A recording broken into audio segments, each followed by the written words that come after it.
नमस्कार दोस्तों, स्वागत है आप सभी का आपके अपने YouTube चैनल क्लियर एग्ज़ाम पर। आज हम आपके लिए केमिस्ट्री के महत्वपूर्ण प्रश्नों की सीरीज़ लेकर आए हैं, जिसमें हम पहले 3 पार्ट डिस्कस कर चुके हैं। इससे पहले हम इसके 50 प्रश्न डिस्कस कर चुके हैं। जिसने वह वीडियो नहीं देखी होगी, डिस्क्रिप्शन बॉक्स में हम उसका लिंक दे देंगे।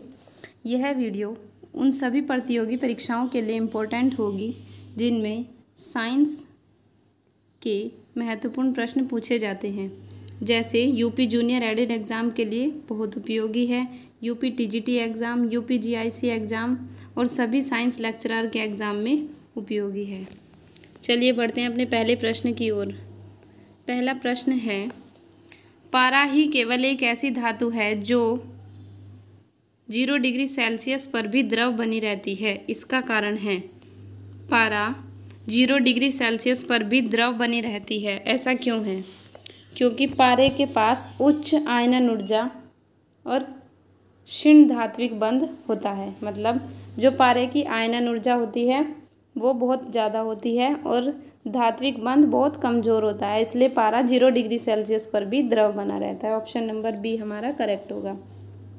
अगला प्रश्न है, किसी अम्ल का तुल्यांकी भार उसके अणुभार को निम्न से विभाजित करके प्राप्त होता है। यदि हमें किसी अम्ल का तुल्यांकी भार निकालना है तो अणुभार को किससे विभाजित करना पड़ेगा? ऑप्शन नंबर ए हमारा करेक्ट होगा, उसके क्षारकता से। अगर किसी अम्ल का तुल्यांकी भार निकालना है तो उसके अणुभार को उसकी क्षारकता से हमें विभाजित करना होगा। अगला प्रश्न है, निम्न में बढ़ते हुए द्रव्यमान के अनुसार कणों को श्रेणीबद्ध किया गया है। सही उत्तर लिखिए।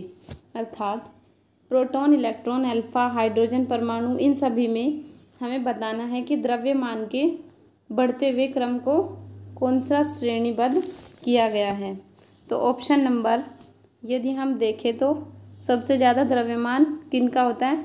अल्फा कणों का होता है, परंतु ये 2 ऑप्शन में दिया गया है, बी और सी, दोनों में अल्फा कण बाद में दिया गया है। इन दोनों में से हमें एलिमिनेट करना पड़ेगा। अब यदि हम देखें तो सबसे कम द्रव्यमान किसका होता है? इलेक्ट्रॉन का। तो इसलिए ऑप्शन नंबर बी हमारा करेक्ट होगा। इलेक्ट्रॉन, प्रोटॉन, फिर हाइड्रोजन परमाणु और उसके बाद अल्फा कण का द्रव्यमान सबसे अधिक होता है। बढ़ते हैं अपने अगले प्रश्न की ओर। निम्नलिखित में से किसी पदार्थ को गर्म करने पर रासायनिक परिवर्तन होता है। जब हम किसी पदार्थ को गर्म करते हैं तो क्या रासायनिक परिवर्तन होता है? निम्न में से किस पदार्थ को गर्म करने पर रासायनिक परिवर्तन होता है? मतलब रासायनिक रूप से उसका केमिकल फॉर्मूला बदल जाता है किसे गर्म करने पर। तो इसका ऑप्शन नंबर कौन सा सही होगा? Lead nitrate. लेड नाइट्रेट को PbNO3 को जब हम गर्म करते हैं तो उसमें रासायनिक परिवर्तन हो जाता है। अगला प्रश्न है, एक यौगिक इसे प्रवाहित करके बनाया जा सकता है। अर्थात एक यौगिक को किस प्रकार बना सकते हैं? ऑप्शन नंबर सी हमारा करेक्ट होगा। 100 डिग्री सेल्सियस पर भाप आयरन के ऊपर प्रवाहित करके हमें यौगिक बना सकते हैं। ऑप्शन नंबर सी हमारा करेक्ट होगा। अगला प्रश्न है, निम्न में से किस में तत्व का संकेत नहीं दिया गया है? किस में तत्व का संकेत सही नहीं दिया गया है? तो यदि हम देखें तो टिन का संकेतक मान क्या होता है? Sn, stannum. तो इसलिए ऑप्शन नंबर ए गलत है, क्योंकि Ti दिया गया है। Ti किसी भी उसका संकेतक नहीं होता, किसी भी तत्व का। तो ऑप्शन नंबर ए हमारा गलत है, इसलिए ये सही जवाब होगा। अगला प्रश्न है, शक्करों में सबसे मीठी है। शक्करों में सबसे मीठी कौन सा है? शक्करों में सबसे मीठी होती है फ्रक्टोज। इम्पोर्टेंट प्रश्न है, पहले भी एग्जाम में पूछा गया है, टीजीटी में पहले पूछा जा चुका है। शक्करों में सबसे मीठी फ्रक्टोज होती है। अगला प्रश्न है, नीचे कुछ गैसों के बनने की विधियाँ दी गई है। इनमें से 3 विधियाँ सही तथा 1 विधि गलत है। कौन सी विधि गलत है? जब जिंक में तनु सल्फ्यूरिक अम्ल को मिलाते हैं तो क्या बनता है? हाइड्रोजन बनता है। सही बात है। जब H2SO4 की रिएक्शन हम Zn से कराते हैं तो हाइड्रोजन बनता है। ऑप्शन नंबर ए हमारा सही होगा, इसमें गलत पूछा गया है। अगला प्रश्न, अगला ऑप्शन है अमोनियम नाइट्रेट को गर्म करने पर क्या प्राप्त होता है? Nitrogen gas. ये हमारा गलत होगा, क्योंकि जब हम अमोनियम नाइट्रेट को गर्म करते हैं तो हमें नाइट्रस ऑक्साइड और वाटर मिलता है। तो इसलिए ऑप्शन नंबर सी हमारा करेक्ट होगा, डी करेक्ट होगा। तो इसमें गलत पूछा गया है, तो हमारा ऑप्शन नंबर बी सही होगा। बाकी तीनों सही हैं, ऑप्शन नंबर बी गलत है। इसका मतलब सही जवाब होगा ऑप्शन नंबर बी। अगला प्रश्न है किन लवणों का जलीय विलयन अम्लीय होगा? कौन से लवण हैं जिनका जलीय विलयन अम्लीय होगा? तो इससे पहले हम वीडियो में बता चुके हैं कि AlCl3 क्या है? परबल अम्ल है। तो इसलिए हमारा ऑप्शन नंबर कौन सा सही होगा? जिसमें AlCl3 ऑप्शन में दिया गया हो। तो बी ऑप्शन में AlCl3 दिया गया है, तो इसलिए बी ऑप्शन हमारा करेक्ट होगा। अगला प्रश्न है किस अम्ल का उपयोग कांच को खुरचने के लिए किया जाता है? कांच, इससे पहले भी हम एक प्रश्न डिस्कस कर चुके हैं कि कांच किस में विलय है? तो हाइड्रोजन फ्लोराइड। तो इसलिए इसका सही जवाब होगा कांच को खुरचने में H2F2 का प्रयोग किया जाता है। अगला प्रश्न है लेड पेंसिल में निम्नलिखित में से उपस्थित होता है? लेड पेंसिल में इम्पोर्टेंट प्रश्न है, सभी को पता होगा। क्या उपस्थित होता है? ग्रेफाइट। जो पेंसिल में ऊपर का जो मूंगा होता है वो ग्रेफाइट का बना होता है। अगला प्रश्न है ऑक्सीजन के 18O समस्थानिक में उपस्थित इलेक्ट्रॉनों की संख्या है। ऑक्सीजन का यदि हम परमाणु क्रमांक देखें तो क्या होगा? 8O16। हमारा परमाणु क्रमांक की संख्या किसके बराबर होती है? इलेक्ट्रॉनों के। और इसी की संख्या किसके बराबर होती है? प्रोटॉनों के। तो इसलिए इसमें इलेक्ट्रॉनों की संख्या पूछी गई है, इलेक्ट्रॉनों की संख्या 8 होगी। ऑप्शन नंबर ए हमारा करेक्ट है। अगले प्रश्न की ओर बढ़ते हैं। किसी पदार्थ के वाष्प घनत्व के निर्धारण का निम्नलिखित में से किसके निर्धारण में उपयोग होता है?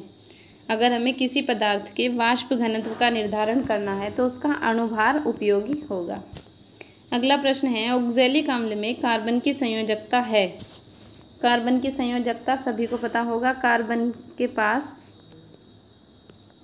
कार्बन का परमाणु क्रमांक 6 होता है, तो इसलिए 2 और 4, इसका मतलब 8 होने के लिए इसे +4 इलेक्ट्रॉनों की ज़रूरत है। तो इसलिए इलेक्ट्रॉन वैलेंसी होगी, इसकी संयोजकता होगी +4। अगला प्रश्न है कौन सा परिवर्तन भौतिक परिवर्तन है? पहले हम जानते हैं कि भौतिक परिवर्तन क्या होता है। भौतिक परिवर्तन वह परिवर्तन होता है जिसमें पदार्थ की केवल भौतिक अवस्था में परिवर्तन होता है, रासायनिक अवस्था नहीं बदलती। तो इसलिए यदि हम देखें मोमबत्ती का जलना, जब मोमबत्ती जल जाती है तो उसका रासायनिक परिवर्तन हो जाता है, तो वह एक रासायनिक परिवर्तन है। आयरन में जंग लगने पर भी वह रासायनिक रूप से बदल जाता है। जल का वैद्युत अपघटन करने पर भी वह रासायनिक रूप से बदल जाता है। ऑप्शन नंबर डी हमारा करेक्ट होगा। जब हम आयरन का चुंबकीकरण करते हैं तो वह आयरन का भौतिक परिवर्तन होता है। अगला प्रश्न है एक तत्व का परमाणु क्रमांक 34 है, उसकी संयोजकता है। यदि हम देखें तो 34 परमाणु क्रमांक दिया गया है। अब यदि हम इसका इलेक्ट्रॉनिक यदि हम लिखें तो 2, 8, 18 कितने हो गए? 28 और 6 बच गया। अब यहाँ 32 होना चाहिए, तो 32 के लिए तो बहुत ज़्यादा की ज़रूरत है, तो हमारे पास 6 एक्स्ट्रा है, तो इसलिए हमारी संयोजकता कितनी होगी? 6 होगी। ऑप्शन नंबर बी करेक्ट होगा। अगला प्रश्न है जल यौगिक है चूँकि यह ठोस, द्रव या गैस अवस्थाओं में पाया जाता है। ये ऑप्शन गलत है। ऐसा ज़रूरी नहीं है कि कोई यौगिक है तो वह तीनों अवस्थाओं में पाया जाएगा। अगला है इसमें हाइड्रोजन व ऑक्सीजन पाए जाते हैं। ये भी गलत है, क्योंकि हाइड्रोजन और ऑक्सीजन के बिना भी यौगिक बनाए जा सकते हैं। अगला है यह रासायनिक बंधों से जुड़े 2 भिन्न तत्व रखता है। सही बात है, तो ऑप्शन नंबर सी हमारा करेक्ट होगा। जल एक यौगिक है क्योंकि यह रासायनिक बंधों से जुड़े 2 अलग अलग तत्व रखता है। अगले प्रश्न की ओर बढ़ते हैं। नाइट्रोजन ऑक्सीजन के साथ रिएक्शन करके oxide N2O, NO, N2O3, NO2 एवं N2O5 बनाता है, यह दर्शाता है। सरल गुणित अनुपात का नियम। सरल गुणित अनुपात का नियम कहता है कि जब कोई रिएक्शन होती है तो उसके तत्वों का जो अनुपात होता है वह रिएक्शन के बाद भी सरल रह जाता है। अगले प्रश्न की ओर बढ़ते हैं। वायु के प्रमुख अवयवों का बहुतायत में सही वृद्धि क्रम है, मतलब बढ़ते क्रम में बताना है। तो सबसे ज़्यादा नाइट्रोजन मिलती है, तो जिस भी ऑप्शन के बाद में नाइट्रोजन होगा वही आंसर सही होगा। ऑप्शन नंबर बी करेक्ट है। अगला प्रश्न है, कौन सा विलयन ऑक्सीजन को भारात्मक रूप से शोषित करता है? तो पायरोगैलोल एक ऐसा यौगिक है जो ऑक्सीजन को भारात्मक रूप से शोषित करता है। पायरोगैलोल का यदि हमसे सूत्र पूछा जाए तो C6H6O3। पायरोगैलोल एकमात्र ऐसा तत्व है जो ऑक्सीजन को शोषित करता है। अगला प्रश्न है, निम्नलिखित में CO2 बनाने की कौन सी विधि है? CO2 कैसे बनती है? CO2 बनाने की एक सबसे आसान विधि है, जब किसी एसिड की रिएक्शन कार्बोनेट से करते हैं तो CO2 प्राप्त होता है। तो इसलिए कार्बोनेटों की तनु HCl से क्रिया करके हम CO2 बना सकते हैं। अगला प्रश्न है, कौन आयरन में जंग का कारण है? लोहे में जंग का क्या कारण है?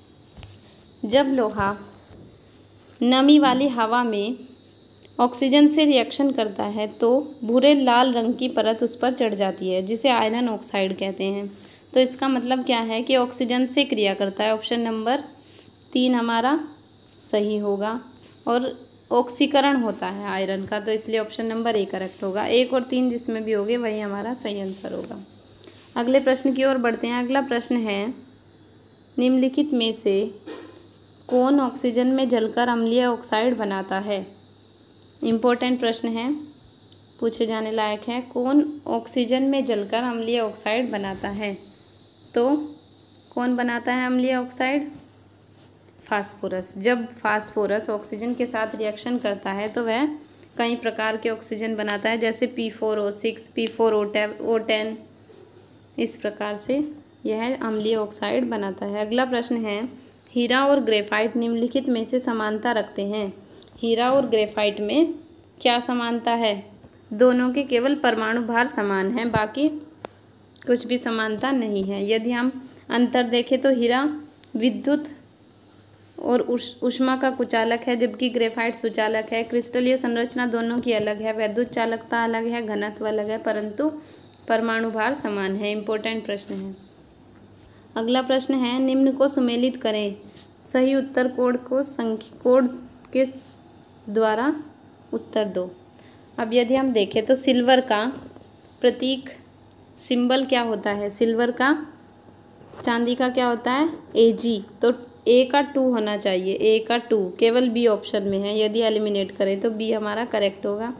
B का 4 होगा, A का 2, B का 4, गोल्ड का Au सबको पता है, मरकरी C का 5, Hg, लेड का Pb, टिन का Sn। धन्यवाद दोस्तों, आज के प्रश्न इतने ही थे।